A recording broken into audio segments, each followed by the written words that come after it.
What makes me think the way I do? Even as a child, I questioned everything, including the legitimacy of authority and the concept of group belonging. I don't see the ocean or outer space as vast. Instead, I view human beings as even greater. Our capacity to perceive, understand, and explore the universe is nothing short of divine. That's why I resonate with the saying, "We are not a drop in the ocean, but rather, we are an ocean in a drop." My mother once told me a childhood story.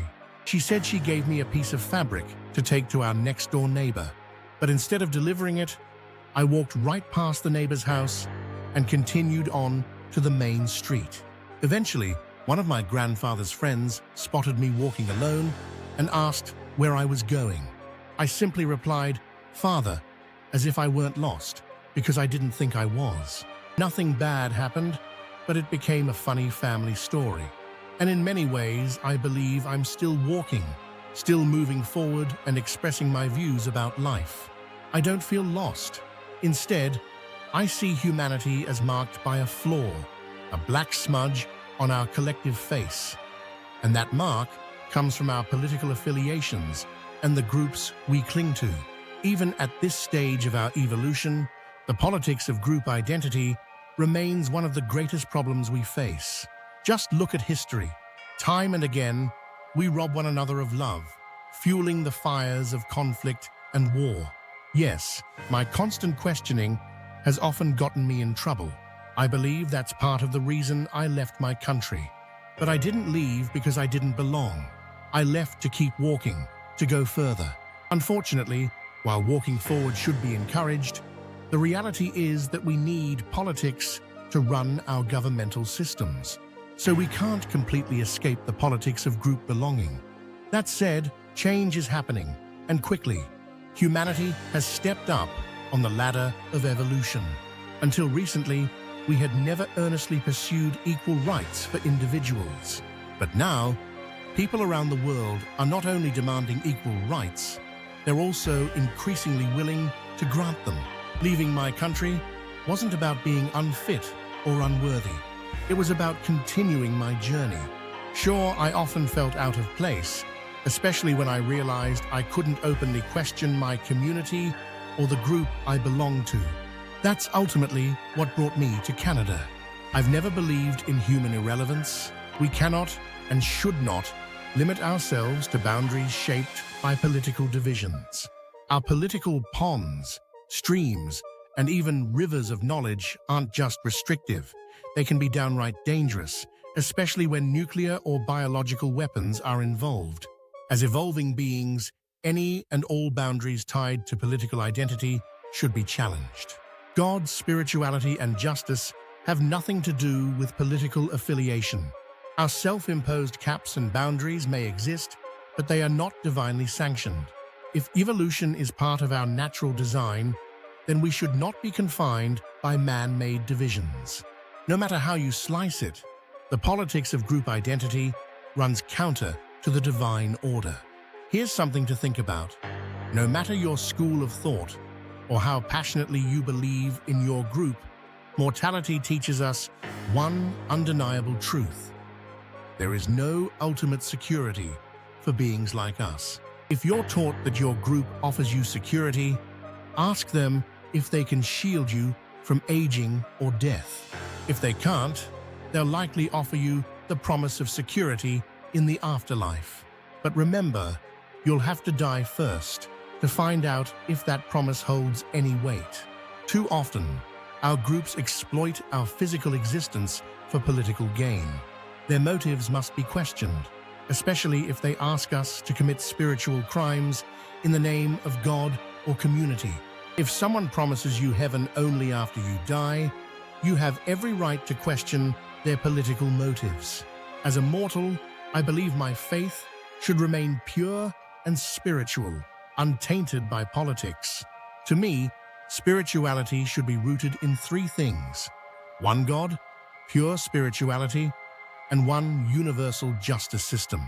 That mindset can lead us to explore the depths of our own minds, our ocean-like brains, where each of us has the power to pick, choose, mix, and create new ideas. If you engage with life using logic, not only can you generate new thoughts, but you also form new neural connections that allow you to keep evolving. Our ability to learn, even in old age, proves that our potential is limitless, right up until we pass into the next dimension, which we know nothing about. But instead of diving into our own ocean of thought, we often find ourselves trapped in political pigeonholes. No matter how aware we are as individuals, we tend to stay within the boundaries of our group affiliations. This not only stifles our ability to question, but also discourages learning in the name of God. Yet, ironically, God created us with evolving minds, so understanding the root causes of our problems is part of our divine responsibility. Before I get to the metaphor of swimming, I need to lay out a few questions. Whenever we talk about religion, we often end up at a crossroads. Either we admit that we don't know, or we passionately repeat politically taught assumptions as if they were truth. Personally, if I don't know something, I say so, because I'm still evolving and seeking more knowledge. I don't want to argue about what happened before I was born or what will happen after I die. I prefer to keep that in the realm of metaphor. That's how it should be. It's not from powerful books or movies that I question things. It's when someone tries to bring God and the devil to life without physical evidence, on command. That's when I begin to question everything, so I can satisfy my curiosity during this mortal life. Using assumptions isn't wrong, but using them to rob someone of their physical reality in the name of a metaphorical one is both wrong and absurd. Here are the kinds of questions I ask, not just to others, but to myself. How did we end up on this earth in these physical bodies? What keeps us alive? Why do we start as a speck and grow physically? Why are we able to choose how we use our bodies? Why do we have free will? Why are we still discovering new capabilities within ourselves? Why do we keep learning and forming new neurons? Why do we have a personal sense of justice? Why do we possess compassion, generosity, bravery, and other human virtues? Why are we able to love and sacrifice and feel good about it? What is inside us that keeps us functioning? And why do we cease to function when it's gone? If you've been taught political dogma to justify using your body for a group's cause, start learning more about yourself. Keep asking yourself, why do I have free will? Why do I feel guilty after committing spiritual harm, even in the name of God or group? Why do I feel joy in helping a stranger? Remember, questioning is not just a right, it's a divine duty. Your evolving nature doesn't come from your education or your community, it comes from God. That said, I don't claim to know everything. I acknowledge the limits of my understanding, of what came before my birth, or what lies beyond my death. That humility drives me to evolve further, to follow the divine order, and to keep my beliefs free from political or personal assumptions. I choose to keep the unknown as a metaphorical world until proven otherwise. Now, about metaphorical swimming. Human beings are competitive and ever-evolving. Whether it's sports, nationality, or religion, everything is influenced by hormones and politics. That's because we often forget to keep our mortal nature in focus, and we don't know how to harness our God-given ability to choose beyond our instincts or political influences. Yet we've been blessed with the free will to override both. Some people are hesitant to even dip their toes into the water of deeper thinking.